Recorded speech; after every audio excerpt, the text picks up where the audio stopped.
how the Persians fought against Evagorus in Cyprus, chaps 2, 4, 8, 9. How the Lacedaemonians, contrary to the common agreements, deported the Mantineans from their native land, chaps 5, 12. On the poems of Dionysius the Tyrant, chaps 6, 7. On the arrest of Teribazus and his acquittal, chaps 8, 10, 11. On the death of Gloss and the condemnation of Orontes, chaps 11, 18.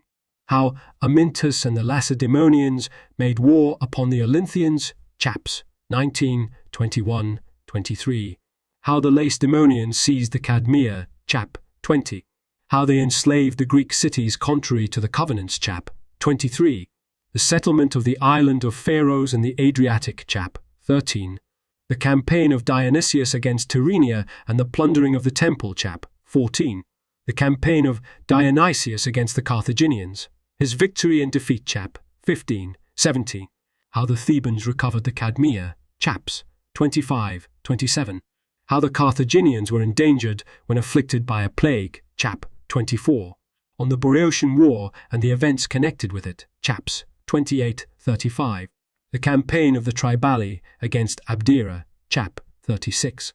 The campaign of the Persians against Egypt, chaps 41, 43. How the Thebans defeated the Lacedaemonians in the most famous battle of Leuctra and laid claim to the supremacy of Greece, chaps 50-56.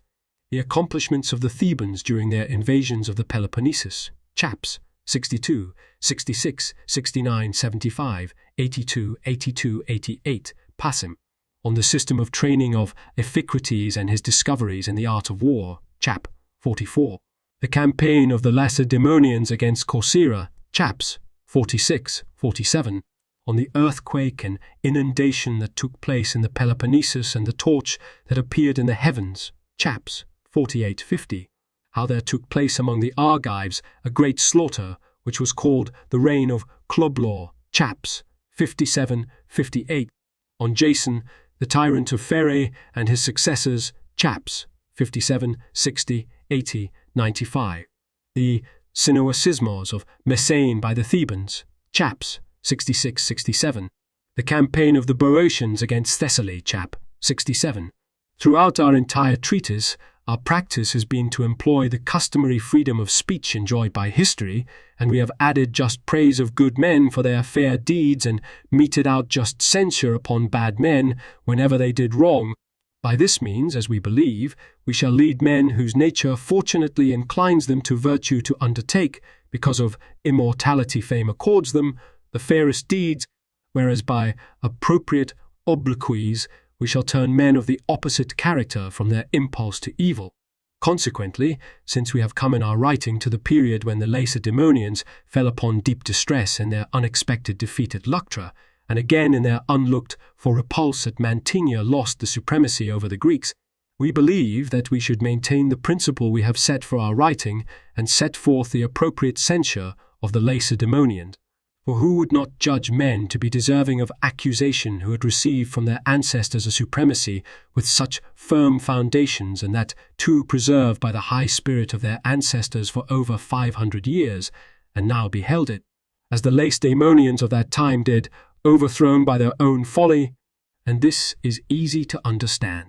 For the men who had lived before them won the glory they had by many labours and great struggles, treating their subjects the while fairly and humanely, but their successors used their allies roughly and harshly, stirring up, besides, unjust and insolent wars against the Greeks, and so it is quite to be understood that they lost their rule because of their own acts of folly. For the hatred of those they had wronged found in their disasters an opportunity to retaliate upon their aggressors, and they who had been unconquered from their ancestors' time were now attended by such contempt as, it stands to reason, must befall those who obliterate the virtues that characterize their ancestors. This explains why the Thebans, who for many generations had been subjects of their superiors, when they defeated them to everyone's surprise, became supreme among the Greeks, but the Lacedaemonians, when once they had lost the supremacy, were never at any time able to recover the high position enjoyed by their ancestors. Now that we have sufficiently censured the Lacedaemonians, we shall in turn pass on to the further course of our history, after we have first set the time limits of this section. The preceding book, which is the 14th of our narrative, closed with the events concerned with the enslaving of the regions by Dionysius and the capture of Rome by the Gauls, which took place in the year preceding the campaign of the Persians in Cyprus against Evagores the king. In this book, we shall begin with this war and close with the year preceding the reign of Philip the son of Amyntas. When Mysticides was archon in Athens, the Romans elected in place of consuls 3 military tribunes, Marcus Furius, Gaius, and Emilius. This year, Artaxerxes, the king of the Persians, made war upon Evagores, the king of Cyprus. He busied himself for a long time with the preparations for the war and gathered a large armament, both naval and land. His land force consisted of 300,000 men, including cavalry, and he equipped more than 300 triremes. As commanders he chose for the land force his brother-in-law Orontes, and for the naval Tiribazus, a man who was held in high favor among the Persians. These commanders took over the armaments in Phocaea and Syme, repaired to Cilicia, and passed over to Cyprus, where they prosecuted the war with vigor. Evagores made an alliance with Achoris, the king of the Egyptians, who was an enemy of the Persians, and received a strong force from him and from Hecatomnus, the lord of Caria, who was secretly cooperating with him. He got a large sum of money to support his mercenary troops. Likewise, he drew on such others to join in the war with Persia as were at odds with the Persians, either secretly or openly. He was master of practically all the cities of Cyprus, and of Tyre and some others in Phoenicia. He also had 90 triremes, of which 20 were Tyrian and 70 were Cyprian, 6,000 soldiers of his own subjects, and many more than this number from his allies. In addition to these, he enlisted many mercenaries, since he had funds in abundance. And not a few soldiers were sent him by the king of the Arabs and by certain others of whom the king of the Persians was suspicious. Since Evagores had such advantages, he entered the war with confidence. First, since he had not a few boats of the sort used for piracy, he lay in wait for the supplies coming to the enemy, sank some of their ships at sea, drove off others, and captured yet others. Consequently, the merchants did not dare to convey food to Cyprus, and since large armaments had been gathered on the island, the army of the Persians soon suffered from lack of food, and the want led to revolt. The mercenaries of the Persians attacking their officers, slaying some of them, and filling the camp with tumult and revolt. It was with difficulty that the generals of the Persians and the leader of the naval armament, known as Glos, put an end to the mutiny. Sailing off with their entire fleet, they transported a large quantity of grain from Cilicia and provided a great abundance of food. As for Evagores, King Achoris transported an adequate supply of grain from Egypt and sent him money and adequate supplies for every other need. Evagores, seeing that he was much inferior in naval strength, fitted out 60 additional ships and sent for 50 from Achoris in Egypt, so that he had in all 200 triremes. These he fitted out for battle, in a way to cause terror, and by continued trials and drill got ready for a sea engagement. Consequently, when the king's fleet sailed past towards Citium, he fell upon the ships unexpectedly and had a great advantage over the Persian.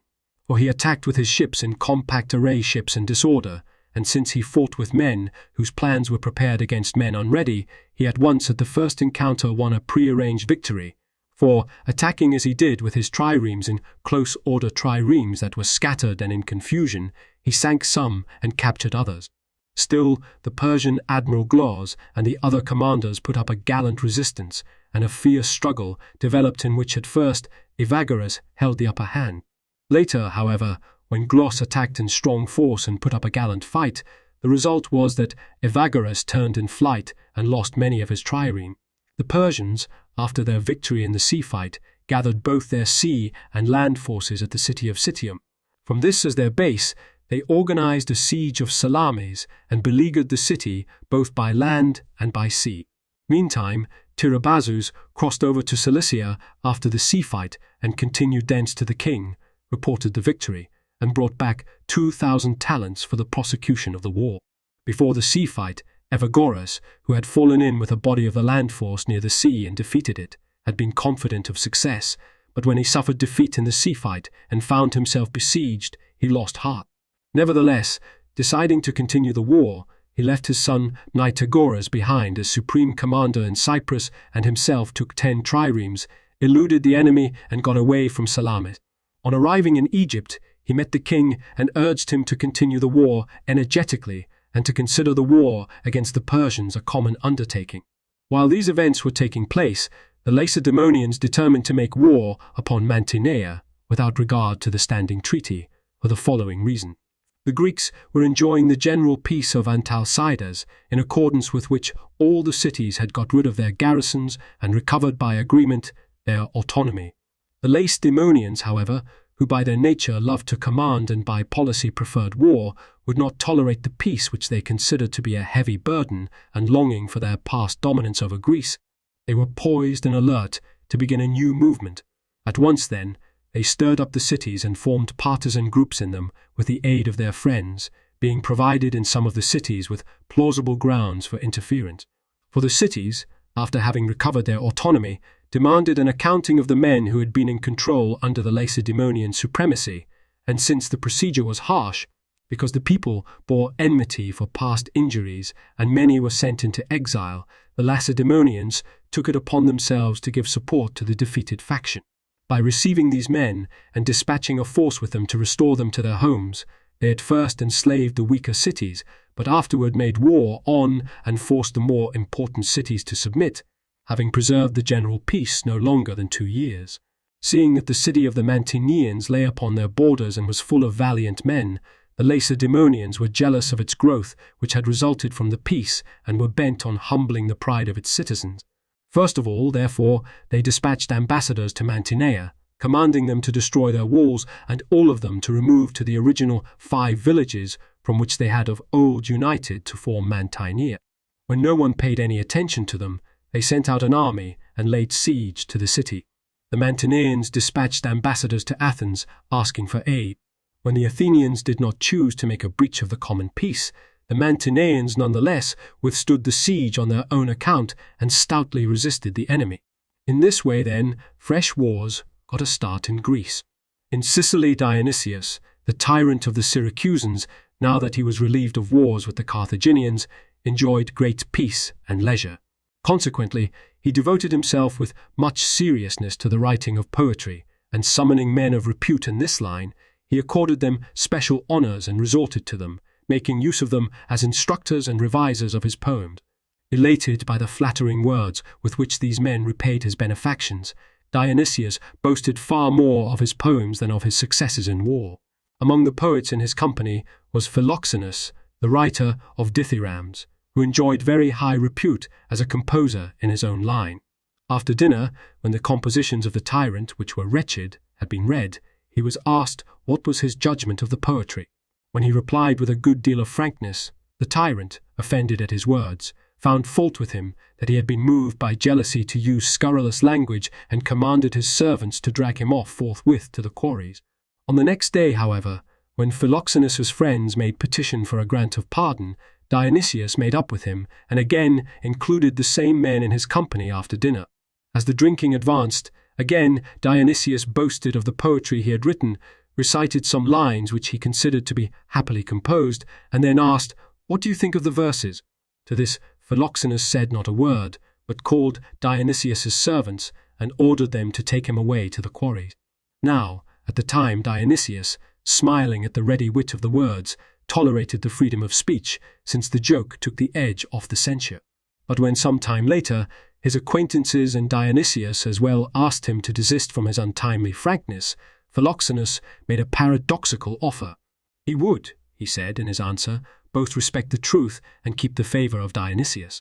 Nor did he fail to make his word good, for when the tyrant produced some lines that described harrowing events, and asked, "How do the verses strike you?" He replied, "Pitiful," keeping his double promise by the ambiguity. For Dionysius took the word pitiful as signifying harrowing and deeply moving, which are successful effects of good poets, and therefore rated him as having approved them. The rest, however, who caught the real meaning, conceived that the word pitiful was only employed to suggest failure. Much the same thing, as it happened, also occurred in the case of Plato the philosopher. Dionysius summoned this man to his court, and at first deigned to show him the highest favour, since he saw that he practised the freedom of speech that philosophy is entitled to. But later, being offended at some of his statements, he became altogether alienated from him, exposed him in the market, and sold him as a slave for 20 minas. Those who were philosophers, however, joined together, purchased his freedom, and sent him off to Greece with the friendly admonition that a wise man should associate with tyrants either as little as possible or with the best grace possible. Dionysius did not renounce his zeal for poetry, but dispatched to the Olympic Games actors with the most pleasing voices who should present a musical performance of his poems for the assembled throng. At first, their pleasing voices filled the hearers with admiration, but later, on further reflection, the reciters were despised and rewarded with laughter. Dionysius, on learning of the slight that was cast upon his poems, fell into a fit of melancholy. His condition grew constantly worse, and a madness seized his mind, so that he kept saying that he was the victim of jealousy and suspected all his friends of plotting against him. At last, his frenzy and madness went so far that he slew many of his friends on false charges, and he drove not a few into exile, among whom were Philistus and his own brother Leptines, men of outstanding courage who had rendered him many important services in his wars. These men, then, passed their banishment in Thurii in Italy, where they were cordially welcomed by the Italian Greeks. Later, at the request of Dionysius, they were reconciled with him and returned to Syracuse, where they enjoyed his former goodwill, and Leptines married Dionysius's daughter. These, then, were the events of this year. When Dexithius was archon in Athens, the Romans elected as consuls Lucius Lucretius and Servius Sulpicius. This year, Evagrius, the king of the Salaminians, arrived in Cyprus from Egypt, bringing money from Acoris, the king of Egypt, but less than he had expected. When he found that Salamis was closely besieged and that he was deserted by his allies, he was forced to discuss terms of settlement. Tiribazus, who held the supreme command, agreed to a settlement upon the conditions that Evagrius should withdraw from all the cities of Cyprus, that as king of Salamis alone he should pay the Persian king a fixed annual tribute, and that he should obey orders as slave to master. Although these were hard terms, Evagrius agreed to them all, except that he refused to obey orders as slave to master, saying that he should be subject as king to king. When Tiribazus would not agree to this, Orontes, who was the other general and envious of Tiribazus' high position, secretly sent letters to Artaxerxes against Tiribazus.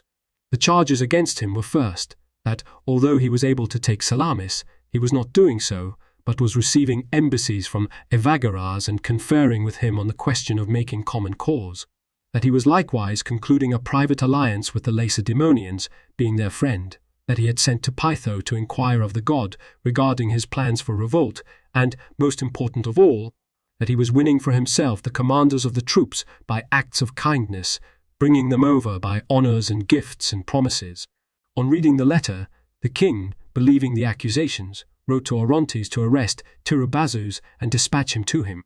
When the order had been carried out, Tiribazus, on being brought to the king, asked for a trial and for the time being was put in prison. After this, the king was engaged in a war with the Caduceans and postponed the trial, and so the legal action was deferred. Orontes succeeded to the command of the forces in Cyprus. But when he saw that Evagrius was again putting up a bold resistance to the siege, and, furthermore, that the soldiers were angered at the arrest of Tiribazus and so were insubordinate and listless in pressing the siege, Orontes became alarmed at the surprising change in the institution.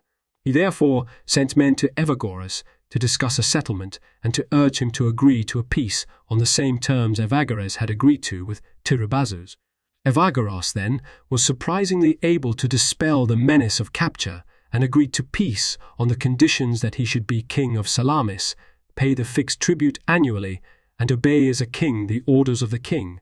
So the Cyprian War, which had lasted for approximately 10 years, although the larger part of the period was spent in preparations, and there were in all but 2 years of continuous warfare, came to the end we have described.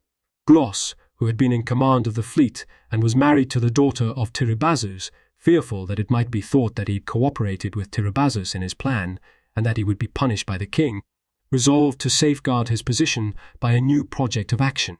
Since he was well supplied with money and soldiers, and had furthermore won the commanders of the triremes to himself by acts of kindness, he resolved to revolt from the king. At once, then, he sent ambassadors to Achoris, the king of the Egyptians, and concluded an alliance with him against the king.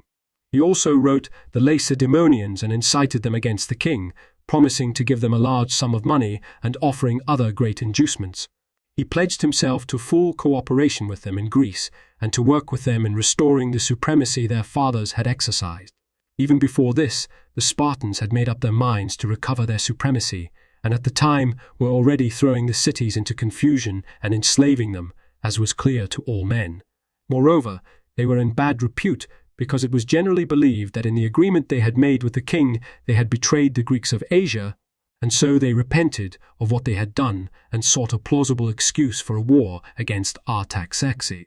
Consequently, they were glad to enter the alliance with Glos. After Artaxerxes had concluded the war with the Caduceans, he brought up the trial of Tiribazus and assigned 3 of the most highly esteemed Persians as judges.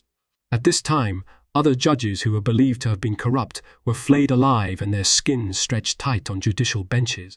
The judges rendered their decisions seated on these, having before their eyes an example of the punishment meted out to corrupt decisions.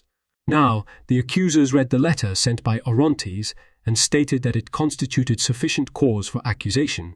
Tiribazus, with respect to the charge in connect with Evagorus, presented the agreement made by Orontes that Evagorus should obey the king as a king, whereas he had himself agreed upon a peace on the terms that Evagorus should obey the king as a slave his master. With respect to the oracle, he stated that the god, as a general thing, gives no response concerning death, and to the truth of this he invoked all the Greeks present as witnesses. As for the friendship with the Lacedaemonians, he replied in defense that he had formed the friendship not for any advantage of his own, but for the profit of the king, and he pointed out that the Greeks of Asia were thereby detached from the Lacedaemonians and delivered captive to the king. At the conclusion of his defense, he reminded the judges of the former good services he had rendered the king. It is related that Tiribazus pointed out many services to the king, and one very great one, as a result of which he was highly regarded and became a very great friend. Once during a hunt, while the king was riding in a chariot, 2 lions came at him, tore to pieces 2 or 4 horses belonging to the chariot, and then charged upon the king himself. But at that very moment Tiribazus appeared, slew the lions, and rescued the king from the danger. In wars also, men say, he excelled in valor, and in counsel his judgment was so good that when the king followed his advice, he never made a mistake. By means of such a defense, Tiribazus was cleared of the charges by the unanimous vote of the judges. The king summoned the judges one by one and asked each of them what principles of justice he had followed in clearing the accused. The first said that he observed the charges to be debatable, while the benefactions were not contested. The second said that, though it were granted that the charges were true, nevertheless the benefactions excelled the offences. The third stated that he did not take into account the benefactions, because Tiribazus had received from the king, in return for them favors and honors many times as great, but that when the charges were examined apart by themselves, the accused did not appear to be guilty of them. The king praised the judges for having rendered a just decision and bestowed upon Tiribazus the highest honors, such as were customary. Orontes, however, he condemned as one who had fabricated a false accusation, expelled him from his list of friends, and subjected him to the utmost marks of degradation. Such was the state of affairs in Asia. In Greece, the Lacedaemonians continued the siege of Mantinea, and through the summer the Mantineans maintained a gallant resistance against the enemy, for they were considered to surpass the other Arcadians in valor, and it was for this reason that the Lacedaemonians had formerly made it their practice in battle to place them, as their most trustworthy allies, on their flank. But with the coming of winter, the river which flows beside Mantinea received a great increase from rains, and the Lacedaemonians diverted the flow of the river with great dikes, turned the river into the city, and made a pool of all the region round about. Consequently, as the houses began to fall, the Mantineans in despair were compelled to surrender the city to the Lacedaemonians. After they received the surrender, they imposed no other hardship on the Mantineans than the command that they should move back to their former villages. Consequently, they were compelled to raise their own city and return to their villages. While these events were taking place in Sicily, Dionysius, the tyrant of the Syracusans, resolved to plant cities on the Adriatic Sea. His idea in doing this was to get control of the Ionian Sea, in order that there he might make the route to Epirus safe and have his own cities, which could give haven to ships. For it was his intent to descend unexpectedly with great armaments upon the regions about Epirus and to sack the temple at Delphi, which was filled with great wealth. Consequently, he made an alliance with the Illyrians with the help of Alcetas the Molossian, who was at the time an exile and spending his days in Syracuse. Since the Illyrians were at war, he dispatched to them an allied force of 2,000 soldiers and 500 suits of Greek armor. The Illyrians distributed the suits of armor among their cost warriors and incorporated the soldiers among their own troops. Now that they had gathered a large army, they invaded Epirus and would have restored Alcetas to the kingship over the Molossians. But when no one paid any attention to him, they first ravaged the country, and after that, when the Molossians drew up against them, there followed a sharp battle in which the Illyrians were victorious and slew more than 15,000 Molossians. After such a disaster befell the inhabitants of Epirus, the Lacedaemonians, as soon as they had learned the facts, sent a force to give aid to the Molossians, by means of which they curbed the barbarians' great audacity. While these events were taking place, the Parians, in accordance with an oracle, sent out a colony to the Adriatic, founding it on the island of Pharos, as it is called, with the cooperation of the tyrant Dionysius. He had already dispatched a colony to the Adriatic not many years previously, and had founded the city known as Lissus. From this as his base Dionysius. Since he had the leisure, he built dockyards with a capacity for 200 triremes, and threw about the city a wall of such size that its circuit was the greatest possessed by any Greek city. He also constructed large gymnasia along the Anapus River, and likewise temples of the gods and whatever else would contribute to the growth and renown of the city. At the conclusion of the year, in Athens Diotrephes was archon, and in Rome the consuls elected were Lucius Valerius and Aulus Malleus, and the Eleans celebrated the 99th Olympiad, that in which Dicon of Syracuse won the Stadion. This year, the Paraians who had settled Pharos allowed the previous barbarian inhabitants to remain unharmed in an exceedingly well-fortified place, while they themselves founded a city by the sea and built a wall about it. Later, however, the old barbarian inhabitants of the island took offense at the presence of the Greeks and called in the Illyrians of the opposite mainland. These, to the number of more than 10,000, crossed over to Pharos in many small boats, wrought havoc, and slew many of the Greeks. But the governor of Lissus, appointed by Dionysius, sailed with a good number of triremes against the light craft of the Illyrians, sinking some and capturing others, and slew more than 5,000 of the barbarians, while taking some 2,000 captive. Dionysius, in need of money, set out to make war against Tyrrhenia with 60 triremes. The school he offered was the suppression of the pirates, but in fact he was going to pillage a holy temple, richly provided with dedications, which was located in the seaport of the Tyrrhenian city of Agylle, the name of the port being Pyrgi. Putting in by night, he disembarked his men, attacked at daybreak, and achieved his design, for he overpowered the small number of guards in the place, plundered the temple, and amassed no less than 1,000 talents. When the men of Agylle came out to bring help, he overpowered them in battle, took many prisoners, laid waste their territory, and then returned to Syracuse. From the booty which he sold, he took in no less than 500 talents. Now that Dionysius was well supplied with money, he hired a multitude of soldiers from every land, and after bringing together a very considerable army, was obviously preparing for a war against the Carthaginians. These, then, were the events of this year. When Phanostratus was archon in Athens, the Romans elected instead of consuls 4 military tribunes, Lucius Lucretius, Sentius Sulpicius, Lucius Lucretius, Lucius Emilius, and Lucius Furius. This year, Dionysius, the tyrant of the Syracusans, after preparations for war upon the Carthaginians, looked about to find a reasonable excuse for the conflict. Seeing, then, that the cities subject to the Carthaginians were favorable to a revolt, he received such as wished to do so, formed an alliance with them, and treated them with fairness.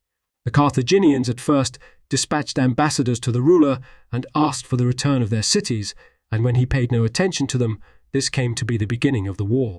Now the Carthaginians formed an alliance with the Italian Greeks, and together with them went to war against the tyrant, and since they wisely recognized in advance that it would be a great war, They enrolled as soldiers capable youth from their own citizens, and then, raising a great sum of money, hired large forces of mercenary troops.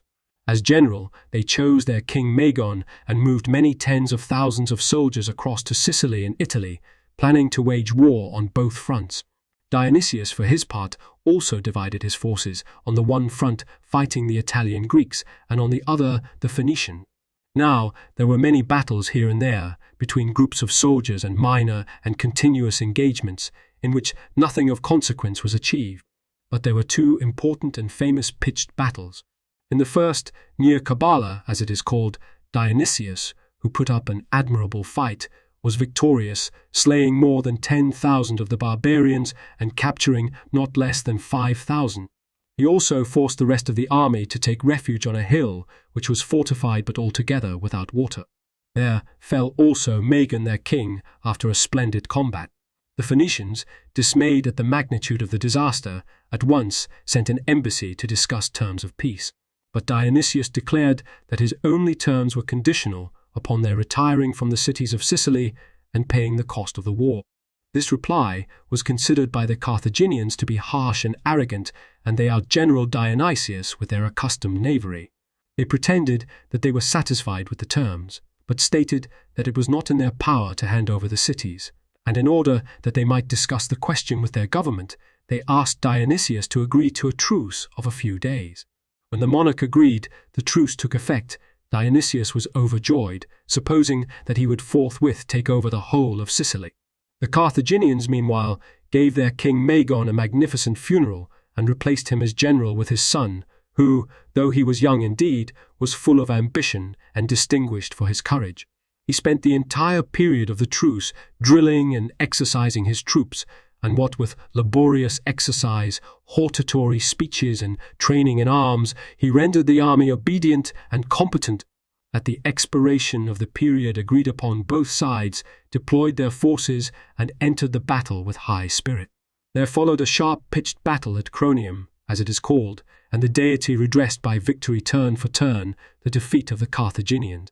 The former victors, who were loudly boasting because of their military success, were unexpectedly tripped up, and they who, because of their defeat, were crestfallen at the outlook, won an unexpected and important victory. Leptines, who was stationed on one wing and excelled in courage, ended his life in a blaze of glory, fighting heroically and after slaying many Carthaginians. At his fall, the Phoenicians were emboldened and pressed so hard upon their opponents that they put them to flight.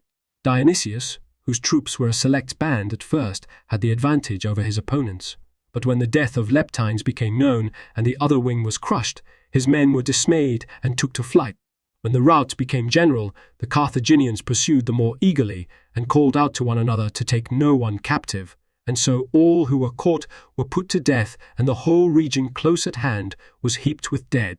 So great was the slaughter, as the Phoenicians recalled past injuries, that the slain among the Sicilian Greeks were found to number more than 14,000. The survivors, who found safety in the camp, were preserved by the coming of night. After their great victory in a pitched battle, the Carthaginians retired to Panormus. The Carthaginians, bearing their victory as men should, dispatched ambassadors to Dionysius and gave him the opportunity to end the war. The tyrant gladly accepted the proposals, and peace was declared on the terms that both parties should hold what they previously possessed, the only exception being that the Carthaginians received both the city of the Selinuntians and its territory, and that of Acragas, as far as the river called Halicus. And Dionysius paid the Carthaginians 1,000 talents. This was the state of affairs in Sicily. In Aeschylus, the Persian admiral in the Cyprian War, who had deserted from the king and had called upon both the Lacedaemonians and the king of the Egyptians to make war upon the Persians, was assassinated by certain persons, and so did not achieve his purpose. After his death, Tachos took over his operations. He gathered a force about him and founded on a crag near the sea a city which bears the name of Lus and contains a sacred shrine of Apollo.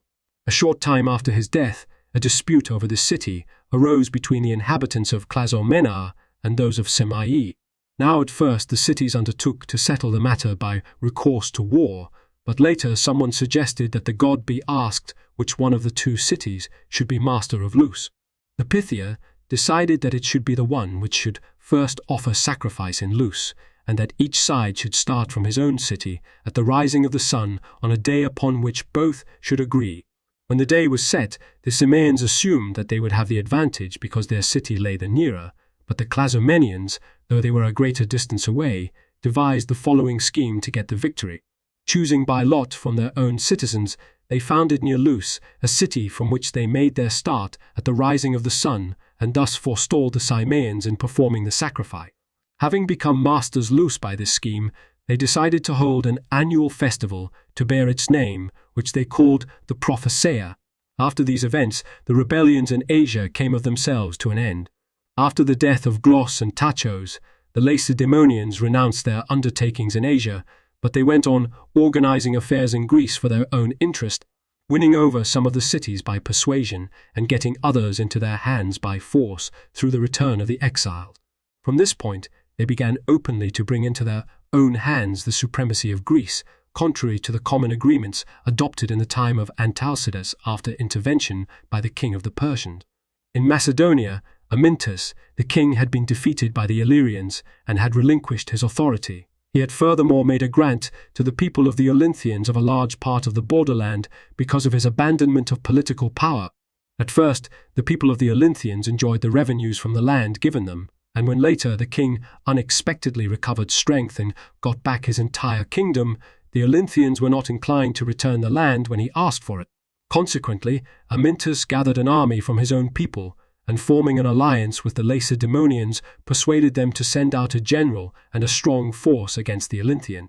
The Lacedaemonians, having decided to extend their control to the regions about Thrace, enrolled soldiers both from their citizens and from their allies, more than 10,000 in all. The army they turned over to Phoebidas the Spartan, with orders to join forces with Amyntas and to make war together with him upon the Olynthians. They also sent out another army against the people of Phlius, defeated them in battle, and compelled them to accept the rule of the Lacedaemonians. At this time, the kings of the Lacedaemonians were at variance with each other on matters of policy. Siculus, who was a peaceful and just man and, furthermore, excelled in wisdom, declared that they should abide by their oaths and not enslave the Greeks contrary to the common agreements. He pointed out that Sparta was in ill repute for having surrendered the Greeks of Asia to the Persians and for organizing the cities of Greece in her own interest, although she had sworn in the common agreement that she would preserve their autonomy.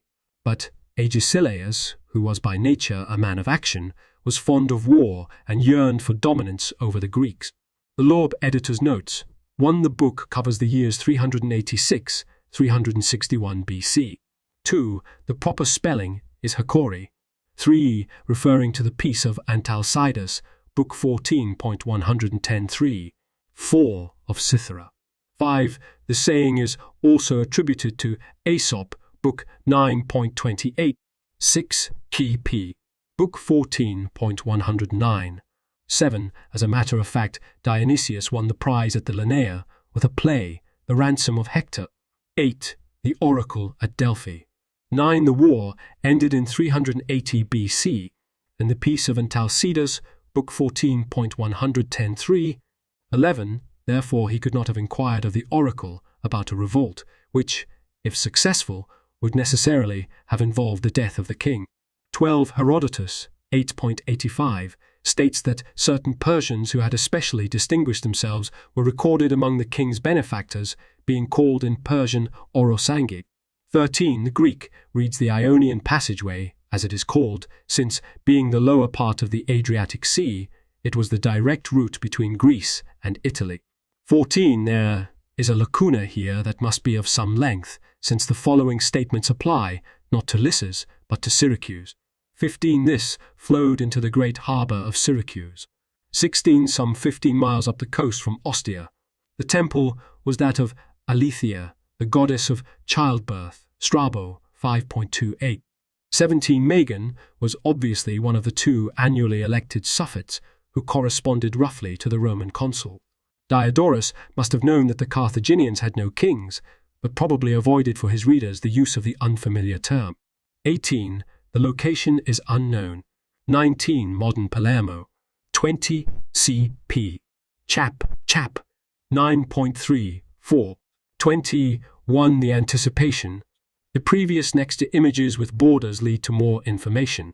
The thicker the border, the more information. Details here. Thanks to Jonah Lendering of Livius for sharing in the labor of proofreading the web transcription of this book. Up to Diodorus Classical Texts Lacusius Homer page or image on this site is in the public domain only if its URL has a total of 1 asterisk. If the URL has 2 asterisks, the item is copyright someone else and used by permission or fair use. If the URL has none, the item is C. Bill Thayer. See my copyright page for details and contact information. Page updated 1 May 18.